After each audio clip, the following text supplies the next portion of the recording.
Voilà 5 raisons d'être ultra hypé par le jeu vidéo Star Wars Jedi Survivor. La première raison, c'est l'histoire. Star Wars Jedi Survivor est la suite à Star Wars Jedi Fallen Order. On y suivait Cal, un apprenti Jedi qui essayait de se faire plutôt discret suite à la fin de la République et de l'Ordre 66. Il voulait mettre la main sur un objet qui pourrait permettre de localiser les Jedi dans la galaxie, mais comprenant que dans de mauvaises mains cela pourrait être dévastateur, ils finissent par le détruire. Sa suite Jedi Survivor va donc commencer 5 ans après ces événements, avec un Cal maintenant chevalier Jedi, qui maîtrise encore plus la force et le maniement du sabre laser. Les quelques teasers postés promettent une toute nouvelle aventure avec de nombreux mystères, comme un personnage dans une cuve. J'avoue que je suis très intrigué de ce côté-là. Va-t-on croiser d'autres Jedi? Eh bien ça c'est une bonne question. Dans le premier jeu, spoiler, on a quand même affronté un certain Dark Vador. Et même si j'en demande pas autant pour cette suite, elle pourrait carrément nous proposer des surprises.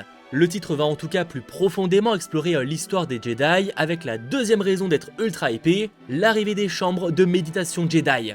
Ce sont de nouveaux lieux qui, en dehors de la première, qui sera obligatoire car faisant partie de l'histoire principale, seront toutes ou presque optionnelles. Dans le lore, ce sont d'anciens endroits où les Jedi venaient s'entraîner, et pour nous ce sera un peu comme des séquences de type puzzle, où il faudra utiliser la force pour avancer. Cela permettra à la fois de tomber sur des cosmétiques, c'est cool mais pas transcendant, mais ça donnera surtout accès si on arrive au bout à des perks. Une nouveauté décrite comme plus tangible par les développeurs qui permettra d'améliorer notre personnage, notamment pour les combats.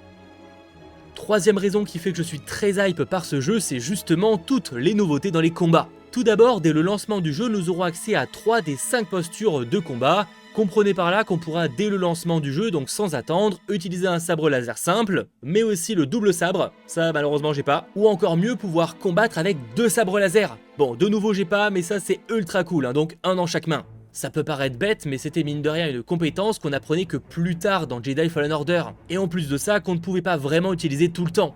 Là oui, notre personnage n'aura pas oublié ce qu'il a appris dans le premier opus. Et sans trop rentrer dans les détails, les développeurs ont bien confirmé qu'on aura de réelles conséquences sur ces 5 ans.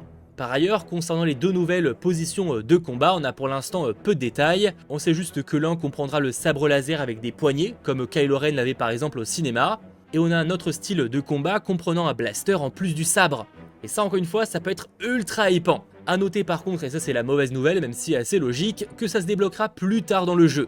Évidemment, chacune des postures aura des avantages et inconvénients, certaines par exemple permettent plus de combos ou de mieux maîtriser la foule, mais à l'inverse, on pourra prendre plus de dégâts ou être encore plus lent, etc. etc. Autre super bon point, nous pourrons améliorer chaque posture grâce à leur propre arbre de compétences.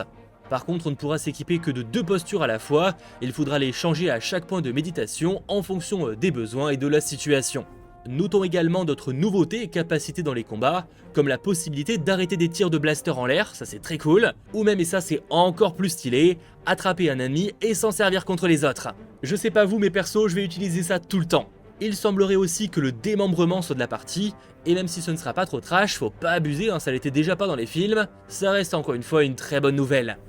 Bon, quatrième raison d'être ultra hype par le jeu, la carte, voire même dans ce cas-là, les cartes. Elles étaient finalement déjà assez nombreuses et vraiment belles dans Fallen Order, et visiblement ce sera encore plus fou dans Survivor.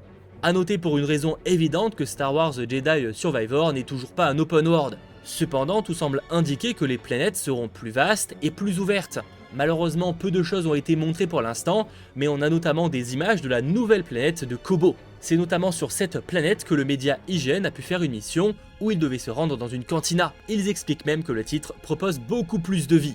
Et il est vrai que dans Fallen Order, on ne va quasiment que dans des planètes désertiques, et quand je dis désertique, c'est dans le sens où il n'y a personne, et quand il reste quelques personnes, ils sont finalement cachés chez eux car le lieu est contrôlé par l'Empire. Eh bien, Kobo est une planète sur laquelle on va revenir plusieurs fois au cours de l'aventure. On y retrouvera des fournisseurs pour acheter de nouvelles options de personnalisation, on y retrouvera des PNJ à qui parler, bref, une vraie vie. A noter tout de même que cela dépendra des planètes, certaines resteront plus calmes, tout dépendra évidemment de sa situation. Dans les trailers, on peut aussi voir ce qui semble être une très grande ville, plus peuplée, et sans même penser à Coruscant, même si ce serait un énorme kiff, c'est une idée qui me plaît beaucoup. Après à voir si on aura plus d'infos de ce côté-là d'ici la sortie, ou s'ils vont en garder la surprise. Bref, oui, les nouvelles maps sont ultra épantes, surtout que pour se déplacer plus rapidement, nous pourrons prendre des montures, apparemment terrestres et même parfois volantes. Alors à voir s'il y aura beaucoup de choix et quel en sera réellement l'intérêt.